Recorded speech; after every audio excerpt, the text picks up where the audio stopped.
Once again, isang magandang gabi muli sa lahat ng ating mga kasambahay. Dito po tayo ngayon sa Tindig ng Marino na inyo po na susubaybayan araw po ng Sabado, alas 6:15 hanggang alas 7 ng gabi. Ngayong gabi, in the absence of Engineer Nelson Ramirez, makakasama natin si Captain Bert Sabay. Cap, magandang gabi po sa inyo and welcome to the show. Magandang gabi, Madam Ani, at magandang gabi sa ating mga taga-panood. It's nice to see you back. Oo, medyo matagal-tagal na rin ang nakaraan, ano? Opo, pero marami tayong pag-uusapan at marami kang i-explain. Hanggat makakaya natin Okay. at paliliwanag natin at bibigyan natin ng liwanag. Nako, yung mga gulo na nangyari lately, siguro hindi naman kaila ito kay Captain Bert Sabay. Nandito po siya sa maritime industry. Hindi po kaila sa kanya ang mga problema na nangyayari ngayon sa maritima. And speaking of maritima, alam mo, ang topic natin na gusto natin i-dissect this evening about the Single Maritime Administration. Totoo ba na yung pagkakalikha ng Single Maritime Administration, instead na makatulong, ito po ay nagkukos ng confusion? Yan ang sasagutin mo little by little. Yung confusion, palagay ko maliwanag na malabo. Teka muna, malabo ba yung confusion? Maliwanag na merong confusion.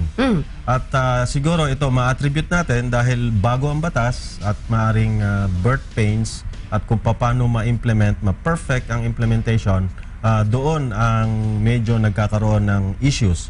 Kagaya ngayon na nagsisimula ang Marina na sa pamamagitan ng kanilang bagong batas at lumalabas ang mga challenges at saka mga problema. So, ibig sabihin, parang sinasabi mo, Captain Bert Sabay, na para bang kumbaga parang nanganganay. Nanganganay dahil hindi pa naman ito matagal, bago pa lang ito, talaga naman makaka-encounter tayo ng problema.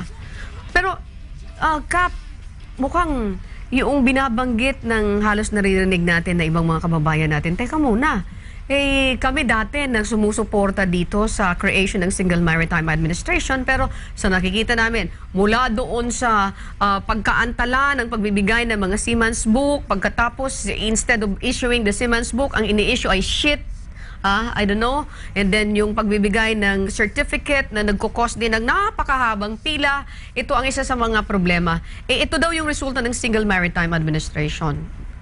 Naging immediate effect ng Single Maritime Administration nung maipasa ang batas, ang mga kakulangan nito. At kagaya ng nabanggit mo, Madam, ang Seaman Sheet or ang tawag ngayon, Seaman's Identification Record Sheet. Dahil kapirasong papel na, hindi na siya book.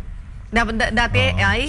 Dati SIRB. Parang ito ba katulad ng passport? Yeah, hindi po? kahit tulad ito sa passport at ngayon naging kapirasong papel. At nangyari naman ito dahil walang Seaman's Book na may bigay ang Marina at ang supplier at wala daw may supply. So yun naman ang kanilang dahilan. Pero alam mo, Cap, hindi kita palalagpasin doon. Dahilan nila yon, okay? Pero as far as you are concerned, ito ba'y katanggap-tanggap? Ito ba'y pwedeng bilhin? Yung ganong klaseng dahilan? Oo.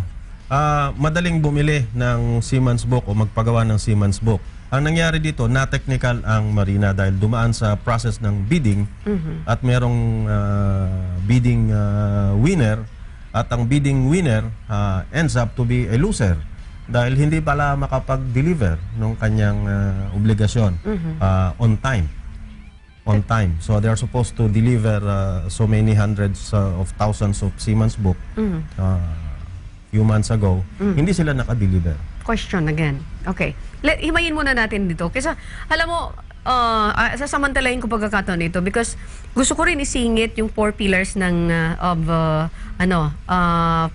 apat na pillars ng safety by the IMO a little later. But dito muna ako, Captain Bert Sabay.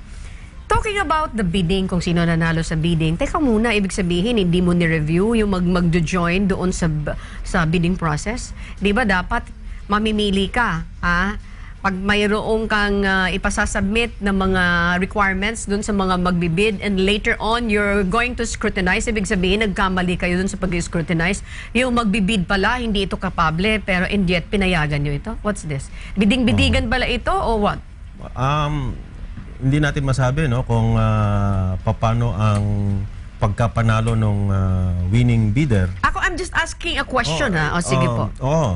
Sa akin, this process had been done Ever since. Okay. long time ago. Bakit kung kailan na kailangan mag-deliver, saka naman hindi nag-deliver ang supplier? Maraming dahilan, maraming palusot. Ngayon, nung kami nakipagpanayam sa Marina, ang paliwanag nila, kahit anong ngayon ang gawin ng Marina, idemanda natin ang supplier, ipakulong natin yan, ipakatay natin, o whatever we do, wala pa rin Siemens book.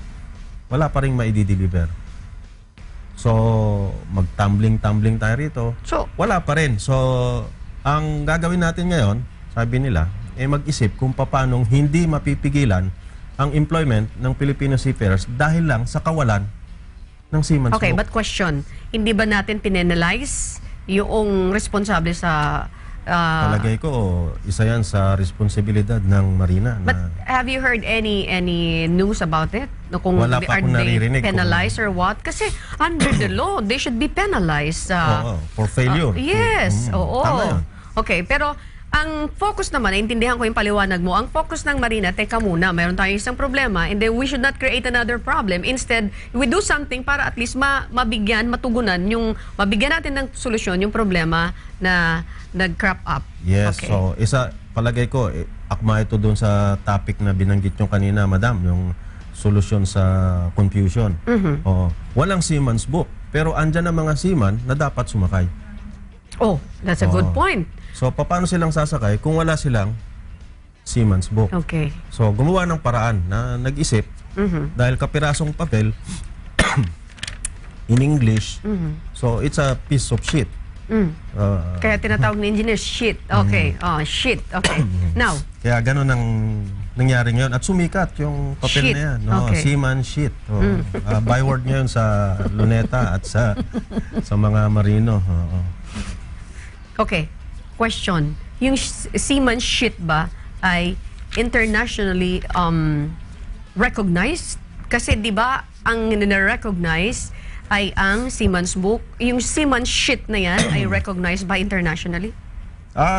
Meron namang kalakip na kasulatan at certification from Marina na nag-a-address sa mga kinaukulan, Port State Control and authorities na ito ay isang official government document na inisyu ng administration para doon sa seaman. Okay. So, ibig sabihin, they recognize this. Mayroon ba nakalagay doon, Captain Bert, na this is only good for 1 month or 2 months and then later on we're going to change this? Yun ang hindi ko maiko-confirm kung may validity period. But normally, ang Seaman's Book is 3 years. So, I presume na yung seaman sheet na inisyo temporary until Seaman's Book are available. Question again, mayroon na bang lumabas na mga problema na na-issue ng Seaman's sheet and then later on this was recognized at pinabalik yung seaman dito sa point of origin niya, which is the Philippines? Pinabalik, wala pa. Okay. Na-delay, meron na. Oh. Yes. Paano yun? Pag na-delay, paano yun? Na-delay dahil hindi kaagad pinapasok sa puerto, sa port of entry at kailangan nilang mag-verify, tumawag sa mga authorities kung tama nga ba na ang seaman sheet official document. Ako, ang hirap nito, Captain Bert Sabay. Okay.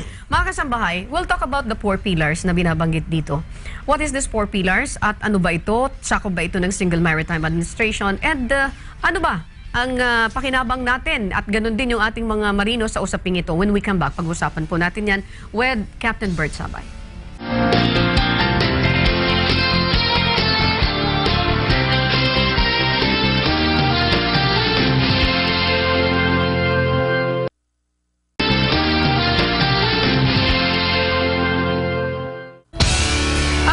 Tuloy tayo dito sa Tinig ng Marino with Captain Bert Sabay. At Cap, I was asking a while ago, this was my hanging question. Ano ba itong binabanggit na 4 pillars of safety by the IMO?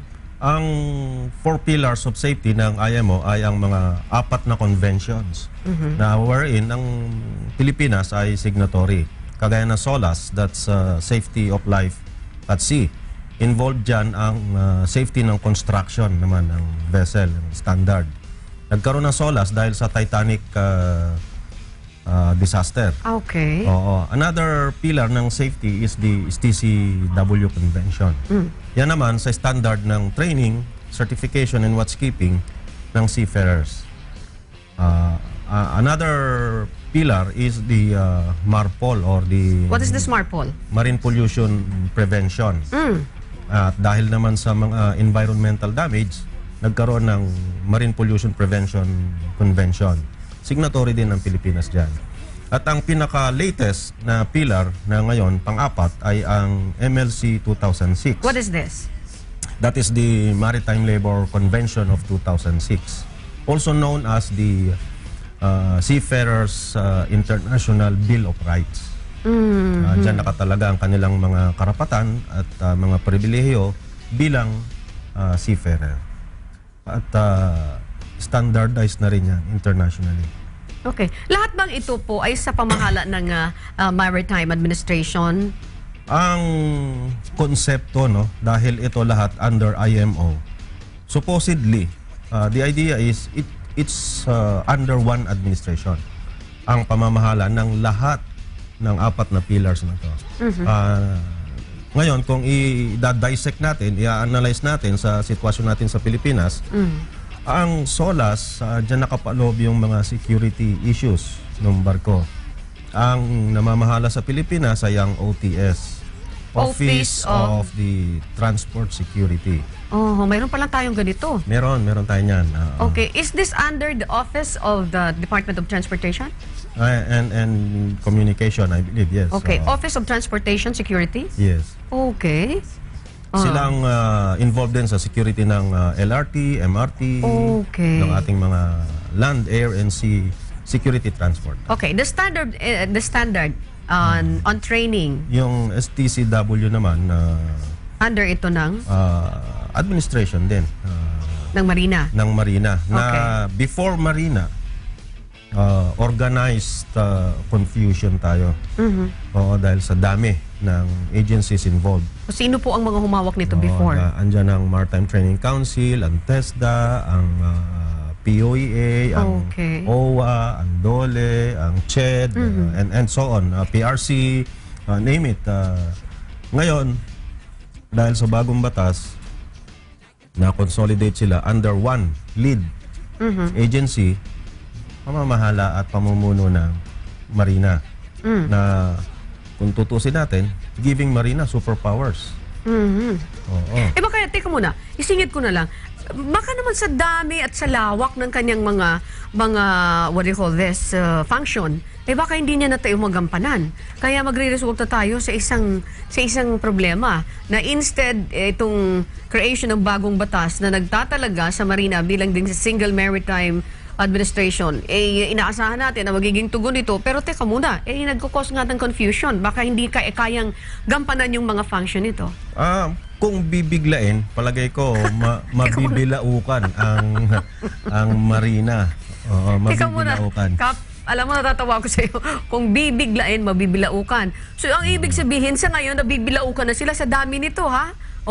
Kaya kailangan meron silang calibrated approach on how to handle itong responsibilities.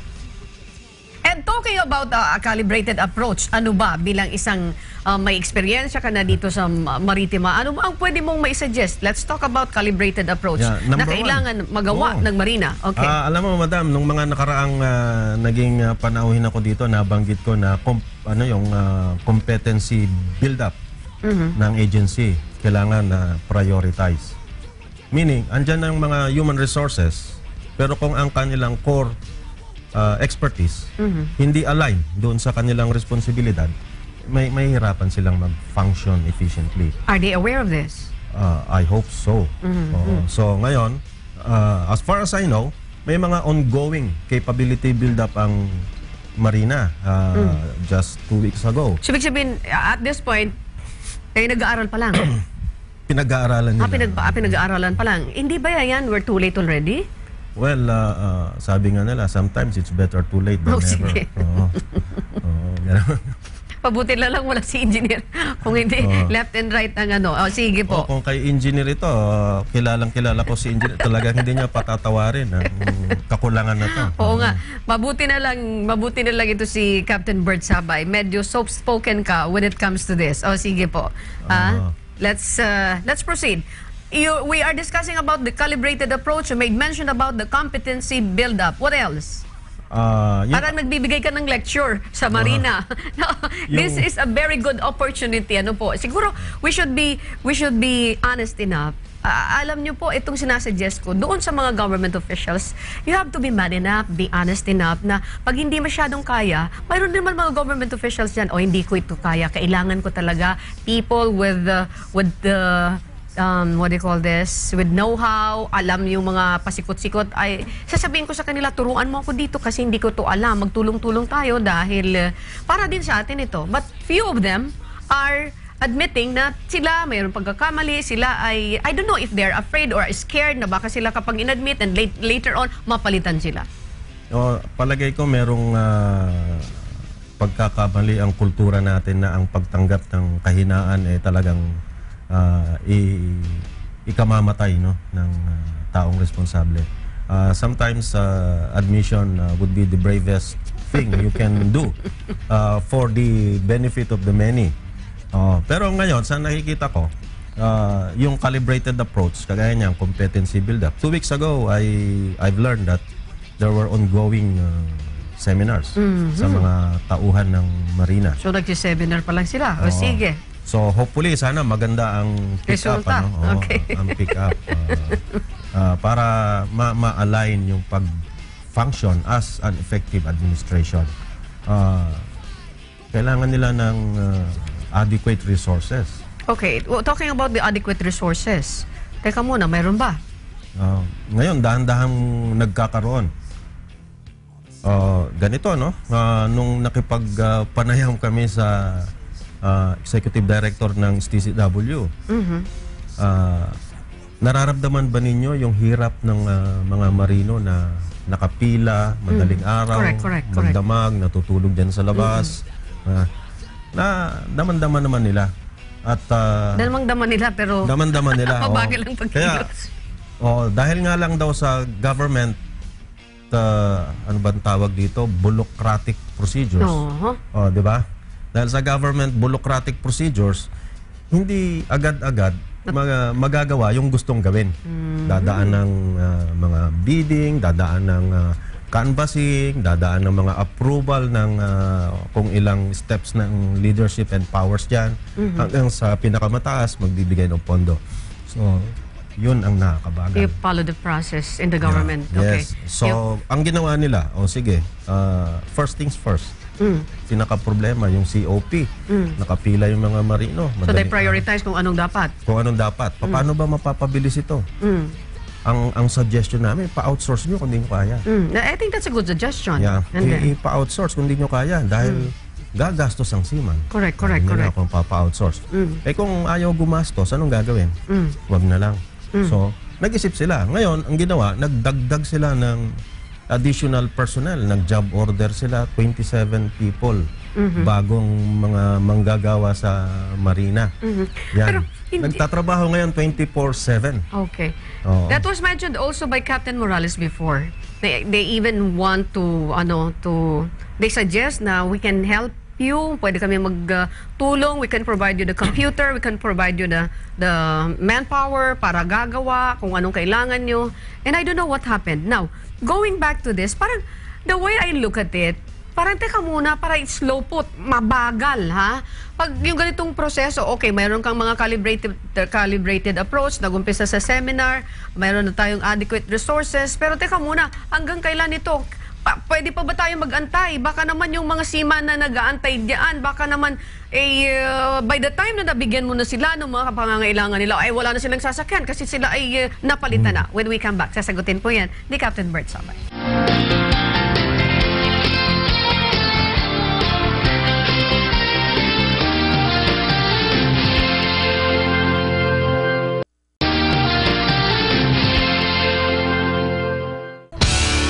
Nagbabalik tayo, Captain Bert. Kanina sinasabi ko, baka naman kaya sa bagal, baka mamaya pagdating ng panahon na nabigyan sila ng kanilang mga dokumento, wala na silang sasakyan kasi pinalitan na sila.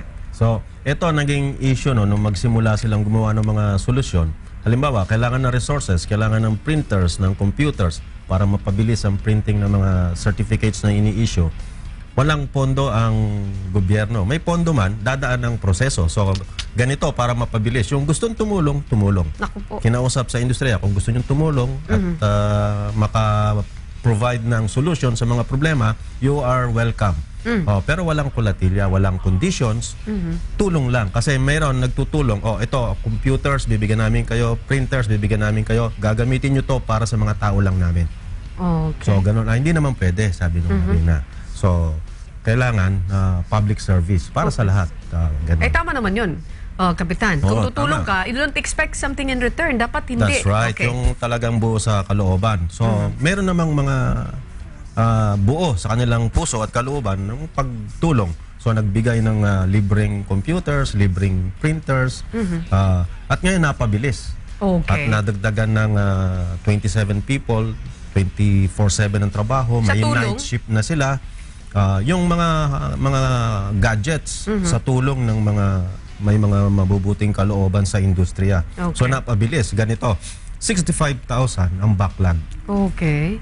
Last month. Ang daily applicants sa Marina is 2,000 seafarers. 2,000 times 30 days or 22 days, that's how, Yes, malaki. So yung kanilang resources at that time can produce 1,000 certificates only a day. Naku, may problema so, talaga. every day nadadagdagan ng 1,000 yung 65,000 na dati ng backlog. Naku.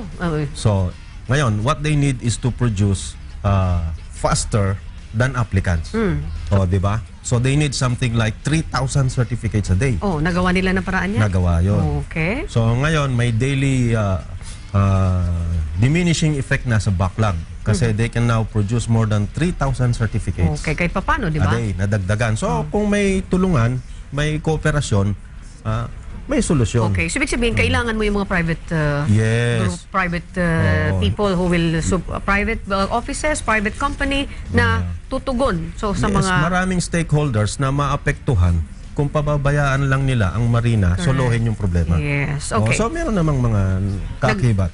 Okay. Okay, let's move on. What about this MLC 2006 ay sa ilalim ng pamamahala ng DOLE and security issues sa loob ng SOLAS na sa pamamahala ng OTS? Mayroon bang Single Maritime Administration ng Pilipinas? You answered this a while ago. Yes, oo, na medyo yung mga issues na yan, hindi na solidify nung batas. So, palagay ko sa IRR, baka makakagawa sila ng paraan na kung paano ma-consolidate na ang overall oversight responsibility would be from one single administration. So, ibig sabihin, kailangan pa itong plansahin dito sa pamagitan ng IRR? Dapat.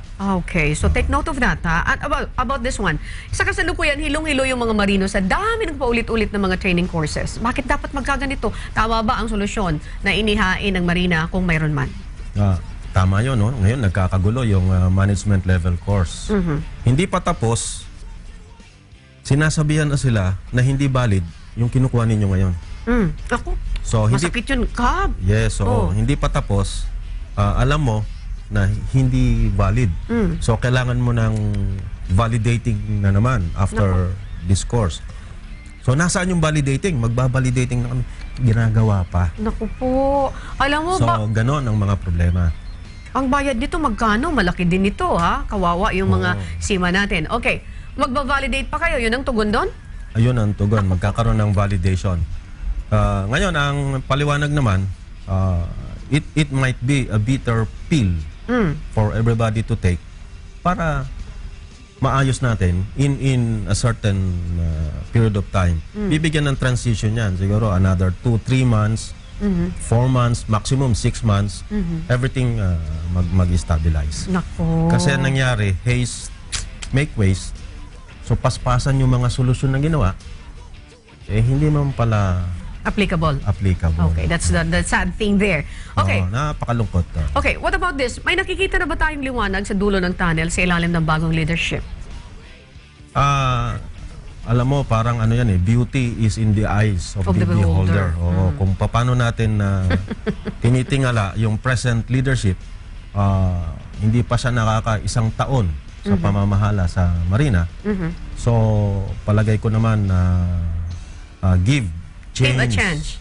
Give change a chance. Okay. Not necessarily him. Kasi hindi lang naman sa kanya nakasalalay. Alam niyo, minsan ang isang agency parang isang body yan, may head, may arms, may legs. But sometimes the head does not know what the arms are doing and the legs are doing. So, mayroong miscoordination ng the whole body ang nagsasuffer lahat nung nasa circle. Exactly. Yeah, so as far as you are concerned, we should support the leadership of this of Marina right now. We will give him a chance. Sa akin, bigyan natin yung change ng pagkakataon. Not the man, Okay. Siguro hindi it's yung not, kanyang leadership. Hindi siya. Okay. It's not him, It's the system, it's the industry. It's the policies, it's maybe? the policies, it's the stakeholders at stake. Okay.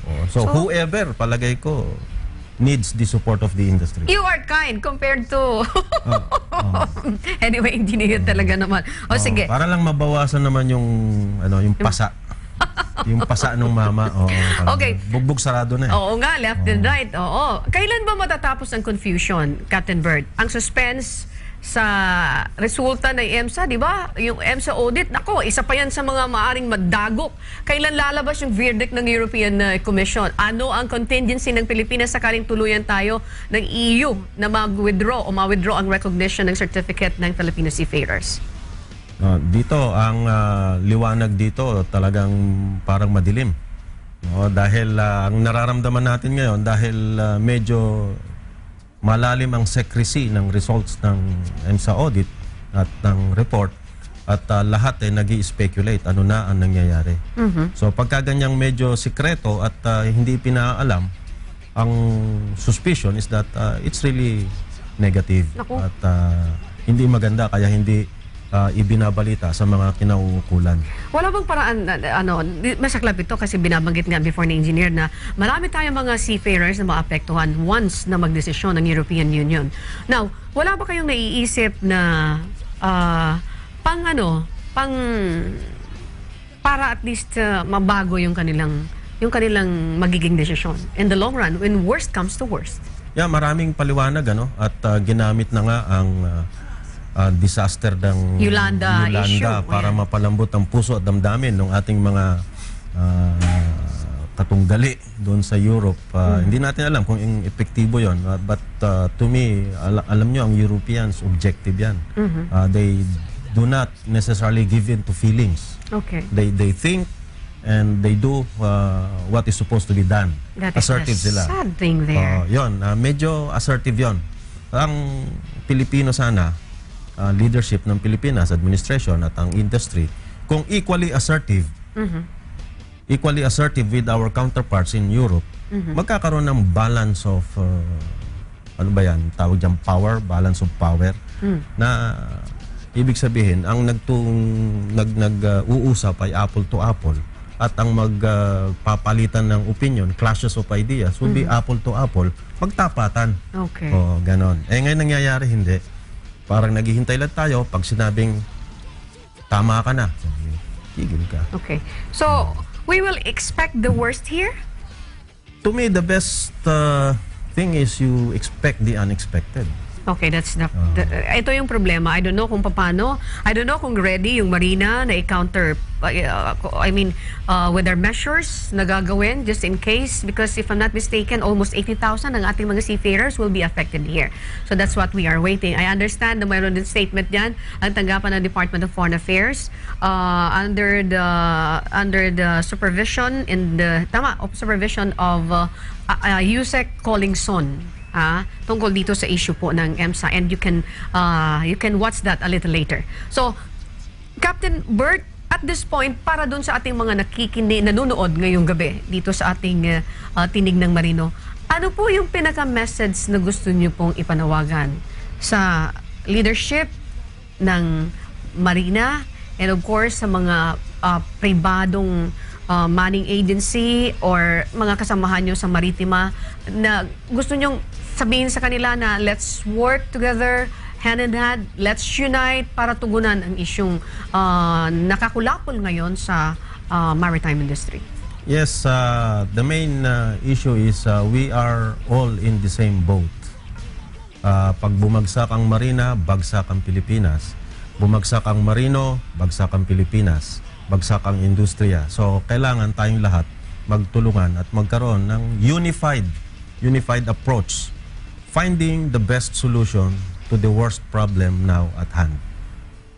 Dadagdagan pa natin yung problema ng another problema, hindi tayo nakatulong sa solusyon, nakadagdag pa tayo sa problema. Pagdasal natin na sana magkaroon ng tamang wisdom ang leadership ng Marina na ang lahat ng solusyon na gagawin at ipagagawa ay para sa kabutihan ng industriya at ng lahat, hindi yung pang sarili at pang sariling kapakanan, kundi para sa lahat, para sa industriya. At sana ilagay nila ang Pilipinas ngayon sa susunod na 100 taon na still a seafaring industry, maritime power. Thank you so much. Well said. Captain Bert Sabay is not that combative compared to Engineer Nelson. And thank you, medyo na-neutralize ngayong araw na ito.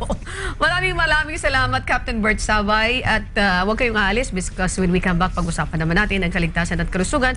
Ang topic natin is about chemical safety.